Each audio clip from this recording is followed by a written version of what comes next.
Your PC might actually be slower than it should be, and most people never realize it's because of a few Windows settings that are enabled by default. Today, I'm going to show you 4 settings that can impact performance, and the last one is something I still see many people overlook. Let's get into it. The first setting is memory integrity. It's designed to improve security by isolating parts of Windows, but depending on your hardware and the games or applications you use, it can also have a small performance cost. To find it, press Start and search for Windows Security, then open it. On the left, click Device Security, then select Core Isolation Details. Here you'll see Memory Integrity. If security is your priority, you may want to leave this enabled, but if you're focused on squeezing out every bit of gaming performance, it's worth checking and testing on your own system. That's one down. Here's the setting that almost everyone forgets to check. Every time you start your PC, Windows can automatically launch apps that quietly consume memory and CPU resources, even if you never use them. To check this, right-click the Start button and open Settings. Go to Apps, then click Startup. Disable anything you don't need starting with Windows. Just be careful not to disable drivers, security software,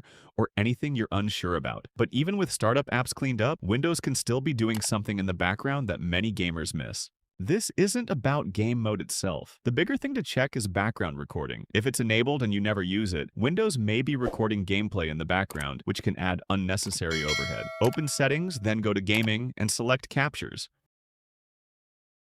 If Record What Happened or background recording is enabled and you never use it, switch it off. One more setting, and it's probably the easiest one to fix. If your PC is using balanced mode when you want maximum performance, Windows may reduce performance to save power, especially on laptops. Open Settings, then go to System and select Power and Battery. On some versions of Windows, this may simply be called Power. Under Power Mode, choose Best Performance if it's available. If you don't see that option, you can search for Choose a Power Plan in the Start menu and select a higher performance plan if your system offers one. If you're plugged in gaming or doing demanding work, switching to a higher performance power mode may help your system maintain better performance. On desktops, the impact varies depending on your hardware and configuration. Those are 4 Windows settings worth checking if your PC isn't performing the way it should. If your PC still feels slow, Windows could be compressing your RAM without you even knowing. Click here to learn how to fix it. If this helped, subscribe because I post Windows optimization videos based on practical testing, not just random tweaks.